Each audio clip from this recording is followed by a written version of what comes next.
करते हैं महाराष्ट्र की। महाराष्ट्र चुनाव से जुड़ी बिटकॉइन वाली सियासी बम की। कल पुणे की एक रिटायर्ड आईपीएस ने महाविकास अघाड़ी के नेताओं पर सनसनीखेज आरोप लगा दिए और दावा किया कि लोकसभा के बाद विधानसभा चुनाव में बिटकॉइन का प्रयोग किया गया है। इस दौरान उन्होंने शरद पवार की बेटी सुप्रिया सुळे और महाराष्ट्र कांग्रेस के अध्यक्ष नाना पटोले का नाम लिया।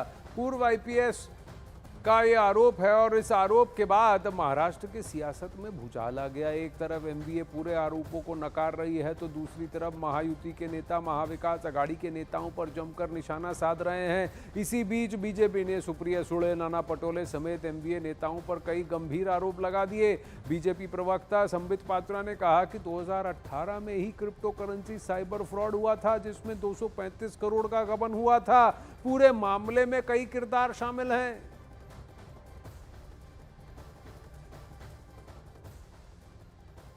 किस प्रकार से एमवीए महाविकास अघाड़ी के कुछ आगे की पंक्ति के नेता, जिनमें सुप्रिया सुले जी का नाम है, जिनमें कांग्रेस पार्टी के अध्यक्ष नाना पटोले जी का नाम है, उनके द्वारा लगभग 235 करोड़ रुपए के घोटाले, गबन और उस गबन के पैसे का इस चुनाव में खर्चे का पूरा ब्यौरा सामने आता है।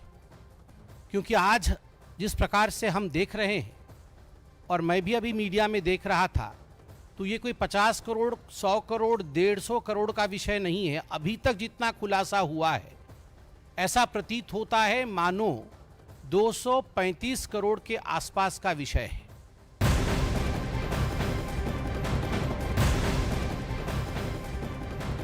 अब वहीं आरोप प्रत्यारोप के बीच शरद पवार की सुपुत्री सुप्रिया सुळे ने बिटकॉइन कांड पर अपने ऊपर लगे सारे आरोपों को निराधार बताया। उन्होंने कहा कि जो भी आरोप उन पर लगाए जा रहे हैं वो झूठे हैं और इस मुद्दे को लेकर वो सुधांशु त्रिवेदी से किसी भी मंच पर बहस के लिए तैयार हैं। जो 5 प्रश्न बीजेपी ने पूछे, आप जगह तय करें, आप प्लेटफॉर्म तय करें, आप समय तय करें, मैं पहुंच जाऊंगी, ये उन्होंने कहा। सुप्रिया सुळे का ये भी कहना है कि जो ऑडियो जारी किया गया है उसकी जांच कराई जाए ताकि दूध का दूध और पानी का पानी हो सके। उन्होंने इस विषय में साइबर क्राइम में कंप्लेंट भी किया।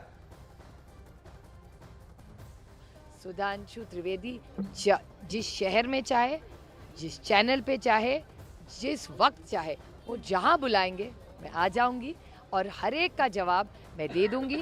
क्योंकि for all the questions my reply is no no no no no, lies lies lies lies lies. सारे आरोप झूठ है, मैं इसके बारे में कुछ नहीं जानती और इसीलिए मैंने पहले साइबर क्राइम को कंप्लेन की, point number 1, and point number 2 मैंने डिफॉर्मेशन का नोटिस उनको भेजा। वॉइस रिकॉर्डिंग्स और कुछ भेजा गया। जब मेरे हाथ में आया, मैंने पहली चीज़ की कि मैंने पूना के कमिश्नर साहब को फ़ोन किया और मैंने कमिश्नर जी को बोला कि ये फेक कुछ वीडियोस चल रहे हैं, मैं आपको भेज रही हूँ, मुझे साइबर क्राइम में कंप्लेन करनी है। तो उन्होंने कहा ज़रूर आप करिए। मैंने फट से साइबर क्राइम में ऑनलाइन में कंप्लेन कर दी कल शाम को। वो पहला कि साइबर क्राइम में मैंने कंप्लेन की है कि ये सारे वॉइस नोट्स और जो कोई मैसेज है सारे झूठ है और फेक है, इसीलिए मैंने साइबर क्राइम को नोटिस भेजी। विवेक गुप्ता इस वक्त हमारे साथ जुड़ रहे हैं। ये गौरव नाम का शख्स कौन है? नाना पटोले का नाम कैसे आया? और ये जो रिटायर्ड आईपीएस है, क्या ये सही है कि ये 2 साल जेल में बिताकर अभी छूटे हैं? उनकी क्रेडिबिलिटी पर भी प्रश्न उठाए हैं सुप्रिया सुळे ने। बिल्कुल शिकानंद, आपने देखी ये तीनों शख्स जो हैं वो काफ़ी ज़्यादा उसके ऊपर क्वेश्चन मार्क है कि आखिरकार गौरव कौन है। जिस तरह से ऑडियो क्लिप से पता चला है कि गौरव एक शख्स है जो बिटकॉइन की सारी जो मनी है उसको वो हैंडल कर रहा है। और जो वायरल वीडियो है उसमें साफ तौर पर लग रहा है कि सुप्रिया सुळे उस वीडियो में साफ तौर पे बोल रही है कि गौरव की जितने बिटकॉइंस के पैसा है उससे विड्रॉ करे, क्योंकि सारे पैसे जो है वो चुनाव में लगाने हैं। और सुप्रिया सुळे ये भी जो उनके बाद वो भी कह रही है कि अगर उनकी सरकार आएगी, इंक्वायरी बैठेगी तो सब वो मैनेज कर लेंगी। लेकिन इस पूरे मामले में सुप्रिया सुळे का साफ तौर पर कहना है कि उनकी वॉइस को मॉड्यूलेट किया गया है, फेक वॉइस लगाई गई है, एआई का इस्तेमाल करके उस वॉइस को लगाकर वायरल किया गया है। इस पर सुप्रिया सुळे का साफ तौर पर कहना है कि इसकी वो शिकायत करेंगी। बाकायदा उन्होंने पुलिस कमिश्नर से ऑनलाइन एप्लीकेशन में ऑनलाइन कंप्लेन भी दर्ज की साइबर सेल से। तो अब आनंद देखिए, आज चुनाव है और कल ये पूरा बिटकॉइन का बम फूटा है, तो जिस तरह से आप समझ सकते हैं कि किस तरीके से लोगों के मन में एक मैसेज देना चाहते थे, वो मैसेज देने के लिए ये सब किया गया होगा, ऐसा सुप्रिया सुले का आरोप है। अब देखिए पूरे मामले में इसमें दो बड़े शख्स हैं, पहला शरद पवार की बेटी और एनसीपी की सांसद सुप्रिया सुले, दूसरा शख्स है महाराष्ट्र कांग्रेस के अध्यक्ष नाना पटोले। सुप्रिया सुले ने साफ तौर पे कह दिया कि हर एक जांच के लिए, हर एक डिबेट के लिए वो तैयार हैं और डिफेमेशन केस उन्होंने फाइल किया है। लेकिन नाना पटोले का अभी तक इसमें कोई बयान नहीं आया। नाना पटोले साहब तो पे कहना है कि वो आज चुनाव खत्म होने के बाद अपना बयान देंगे। नाना पटोले ने कहा है, नाना पटोले की बात आई है पहले, उन्होंने कहा कि बिटकॉइन में मेरी आवाज तो कहीं है नहीं, इस कॉन्वर्सेशन में तो मेरा नाम क्यों घसीटा जा रहा है, मुझे क्यों इसमें लाया जा रहा है। वहीं अब आपको इस मुद्दे पर पवार फैमिली से ही वार पलटवार शुरू हो गया है। अजीत पवार ने आज सुबह कहा कि मैंने दोनों आवाजें सुनी हैं, दोनों टोन मेरे पहचाने हुए हैं, वो सही लग रहे हैं, बाकी इंक्वायरी बताएगी। अजीत पवार ने ये कहा कि मैं दोनों को जानता हूँ, नाना पटोले को भी, आपको भी, आवाज मुझे मिलती जुलती लगती है, लेकिन जांच आखिर जांच अधिकारियों को करनी चाहिए, उनका जवाब। हाँ बिल्कुल, जांच तो होनी चाहिए और वो अजीत पवार है भैया, कुछ भी बोल सकते हैं। रामकृष्ण हरी। उसके बारे में जो कुछ ऑडियो दिखा रहे हैं, वो आवाज़ के बारे में मुझे इतना ही जानकारी है। मैं दोनों को भी बहुत अच्छी तरह से जानता हूँ, बहुत सालों से जानता हूँ। एक तो मेरी परिवार की मेरी बहन है और दूसरे हमने जिनके साथ बहुत साल काम किया है, एक दूसरे के विरोध में भी किया है, एक दूसरे के साथ भी किया है, महाविकास आघाड़ी में भी किया है। वो बीच में बीजेपी के भी मेंबर ऑफ पार्लियामेंट थे। ऐसे सभी जगह उन्होंने काम किया है, तो वो भी आवाज़ उनका ही है, उनका बोलने का टोन, उनका आवाज़ दोनों का वही है। अभी इसके बारे में इंक्वायरी हो जाएगी, इंक्वायरी होने के बाद पता चलेगा कौन है, क्या है इसके पीछे, सच राज क्या है वो पता चलेगा। सच राज क्या है वो पता चलेगा, अजीत पवार कहते हैं। नाना पटोले कहते हैं मेरी तो आवाज़ है ही नहीं उसमें। सुप्रिया सुले कहते हैं जब जाओ जहां चाहो आ जाओ, मैंने डेफेमेशन नोटिस भी फाइल किया है। ये आईपीएस ऑफिसर कहां से अड्डन आया और इनके पास ये ऑडियो रिकॉर्डिंग्स कहां से आई, ये पेच कहां पर आकर फंसा।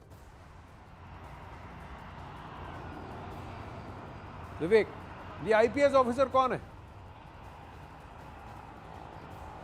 देखिए आनंद, सबसे बड़ा सवाल ये खड़ा हो रहा है कि आखिरकार इस रिटायर्ड आईपीएस ऑफिसर के पास ये आखिरकार ऑडियो क्लिप आई कैसे। अब ये रिटायर्ड ऑफिसर के पास ऑडियो क्लिप आई भी है तो आखिरकार ये बाहर क्यों एन वक्त पे, जिस दिन महाराष्ट्र में 288 सीटों पर चुनाव होने हैं, मतदान होने हैं, जनता ये तय करेगी कि किसकी सरकार, किसकी सीएम को लाना है, उससे महज 12 घंटे पहले इस ऑडियो क्लिप को क्यों बाहर लाया गया। ये ऐसे सवाल हैं जिसका जांच करना बेहद जरूरी है। यही वजह है कि एनसीपी के तमाम नेता, चाहे हम सुप्रिया सुले की बात करें, शरद पवार की बात करें, उन सभी नेताओं का कहना है कि इस पूरे मामले में वो पुणे पुलिस से बोलेंगे कि इस पूरे मामले में जांच करें।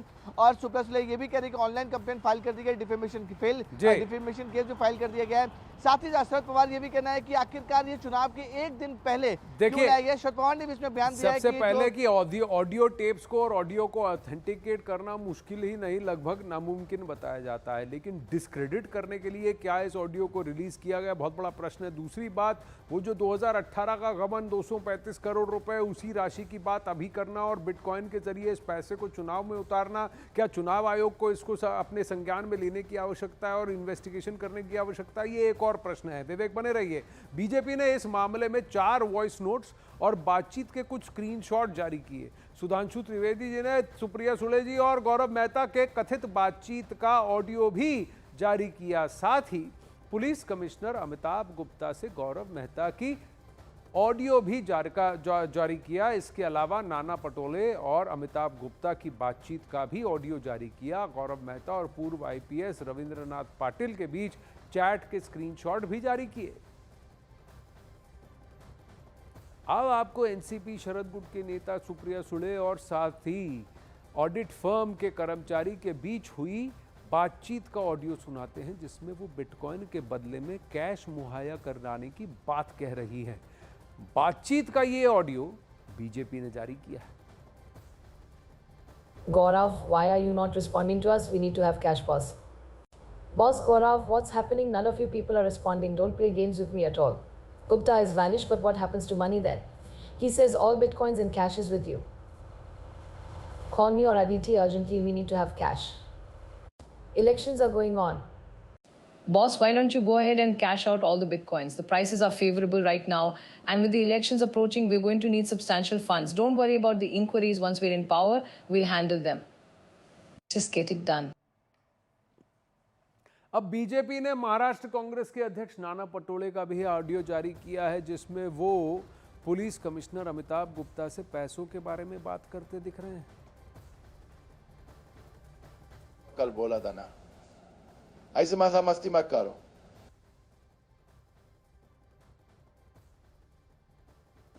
अमिताभ पैसे का किया हुआ कल बोला था ना, ऐसे माथा मस्ती मत करो।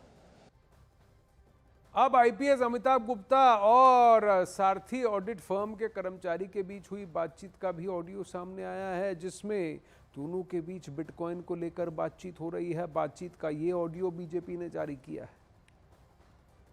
Sir, there's no need to worry about Bitcoin transactions. All transactions are conducted using Patil and Pankaj family email IDs. We have 3 to 4